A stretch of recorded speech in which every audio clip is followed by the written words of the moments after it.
Good morning, gentlemen, and I hope you're all doing well this morning as we are on Monday, another week. For me, kind of a normal week, but preparing for Judy's birthday, Saturday, uh, June 6th. If you get a chance to wish her happy birthday, I'd appreciate that. I'm sure she'd appreciate it from each of you. She really blessed my weekend we had a very nice time on my birthday, and so she gets to have hers on a Saturday. So with the church opening, Troy, I'm sure, was thinking about me having sound crew, but I contacted him, and of course I'm being dismissed from that day so that I can be focused on Judy's birthday celebration. And we're planning some things, working some things. So, but nonetheless, I have her birthday presents all covered, and I got her some bird houses. She wants to be able to view some birds, so we now have a hummingbird feeder on the porch, two new bird feeders in the bushes out front of the house, the cherry tree and the eucalyptus tree, and a rhododendron. I guess it'll be a rhododendron, wouldn't be eucalyptus tree. Nonetheless, but I hope you're all doing well. Joe, we might as well I should have just said ditto to yours because I had a very similar viewpoint of Proverbs 11 as you did. What I really liked is this is contrasting righteousness and unrighteousness. And, in the one version I was looking at, it's ordered I can't remember, it was a contrast, but now Solomon has been giving us a lot of principles to live by, and yet here we are getting a contrast. And like your list, Joe, I had a list of contrasts that was pretty interesting. And just looking at, I guess the question to ask, what is a righteous man according to Solomon? Well, this Proverbs kind of gets into that. And it really does kind of look into this idea of righteousness and things. So we start out, I gave you a list of verses. Hopefully you can look at them. But, we start out where there's a description between pride and being humble. And those who are proud, it leads to dishonor. Proud people tend to be pretty narrow-minded. Pretty much it's my way or the highway. And the humble person has wisdom and realizes that there are times for compromise. There's times to stand. There's times to compromise. But the humble person does that. And the person that follows Christ, it's easy to be humble when you're focused on the Lord, because we see just how much we don't deserve what's going on. So that's kind of an interesting thing there when you look at that. So that was the first thing I noticed, was the pride versus humility. And I don't think it's any rocket science for you to figure out which side is which is the righteous man, which is, okay, I didn't think so.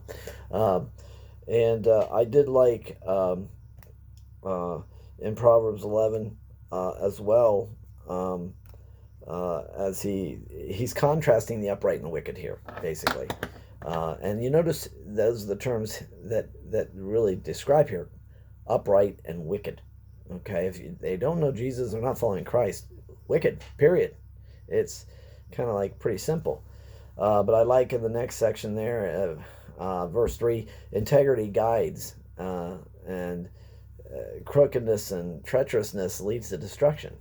So when we walk with integrity, we're being guided. We're being guided by the Holy Spirit. We're being guided by our submission to the Lord. And it's real important to realize that, because we can see even among our own ranks those who are being guided by the integrity of the Lord, and maybe those who may not be. Something might be wrong. Righteousness permits a smooth way, and they're delivered. How many times have you seen in your life, maybe contrasted with an acquaintance or someone or a family member, where you're being righteous and they're not, and you look at each of your lives? The righteous man, everything seems to be just smooth. It doesn't mean that we don't have trials and we don't have difficult trials, but it does mean that we're just faithful. We're faithful to do what we're supposed to do, and we're doing everything we're supposed to be doing, and so be it. That's the way it is. The wicked is treacherous. They fall, they get caught. Okay. The righteousness, as he says, is delivered through knowledge, and it affects all the people around them. And the wicked, many times they're involved with gossip. They tend to be destroyed. And when they perish, there's joyful shouting. Would you not feel really relieved if we could get rid of all the blaming going on, all the attacks on the president, all the different things going on? And I have come to believe that a lot of this is just distractions. I mean, it breaks my heart to see people's livelihoods being destroyed because of certain groups. And Antifa is a big part of this. And I'm happy to see the president's ruling to designate them as a terrorist group, but I hope they treat them like it. And while I understand they're American citizens on American soil, they've chosen a path that it's time to do something about it. Unfortunately, it seems like many in our government seem to be more siding with them than doing something about it. So, the wicked makes deceptive wages. Isn't that interesting? Those who are choosing a life without Christ, it's deceptive. It looks good right now, but what does it lead to? The righteous gains the true reward. And I noticed even in the one verse it says, I think it's 18 through 19, but even the descendants of the righteous are delivered. A righteous father who is faithful to the Lord for his life has an effect down the path. Much like Judy's father, who recently died, our boys, my son Ian in particular, is really struggling with that because he had a tremendous effect on Ian in a good way. And so Ian has been working through some very deep hurts lately, and it's been a very interesting path for him. And he's being honest about some things that he's never been honest about before. So it's been really good to see that, but at the same time, I think about that man, and even though Jimmy was nowhere any means perfect, there were times he could just be outright annoying. But it was encouraging to see, you always knew his heart. His heart was in the right place. And gee, isn't that kind of the same for us? But he got his true reward. He saw his grandkids, his great-grandkids, his family was around him on his final days. That was a reward enough, and then he got the ultimate reward, and he's been with Jesus, and trust me, he's not regretting anything. Even the descendants of the righteous are delivered. Righteous people, they have the good desire. They're not interested in so much me. They're interested in the kingdom presence of Christ. There are people who trust in their riches. People who have a lot of money, trust in that. And it's kind of a formula there in these verses. That usually equals failure. Because riches and money and things like that don't last. The righteous flourish, they're a tree of life, and they win souls. And isn't that kind of the bottom line for us today?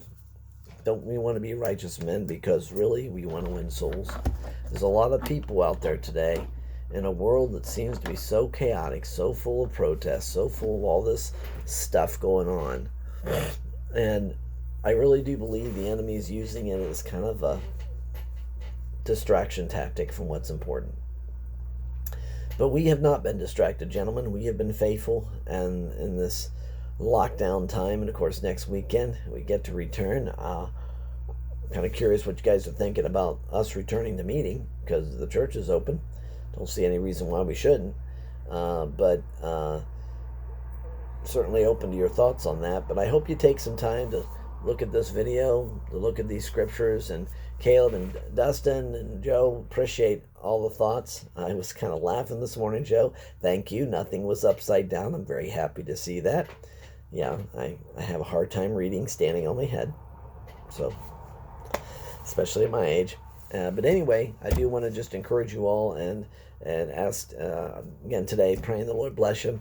Got a long day today, a little overtime action going at the end of the shift here, but I'm glad to see the weather's getting nicer. I held off on putting my plants in the garden last night because it got down to around 40 degrees here, so I thought, oh, that's a great way to shock the plants. But the garden's coming up. Pray that. Prayer request for me is pray for my garden. I do that every year, put it in the Lord's hands. Pray for a fruitful, beneficial garden that not only benefits me and my family, but I always use it to benefit others. And also just pray that you would bless her week as Judy's getting another year older, and we may be a Saturday night. I'm not sure. We'll see. Making some plans for Saturday. So, but just ask that you continue to keep me and my family in prayer, that we trust in God's provision and be wise with the provision God gives us. And just appreciate you guys very much. Looking forward to hearing more thoughts on Proverbs 11 today. Have a great day, guys.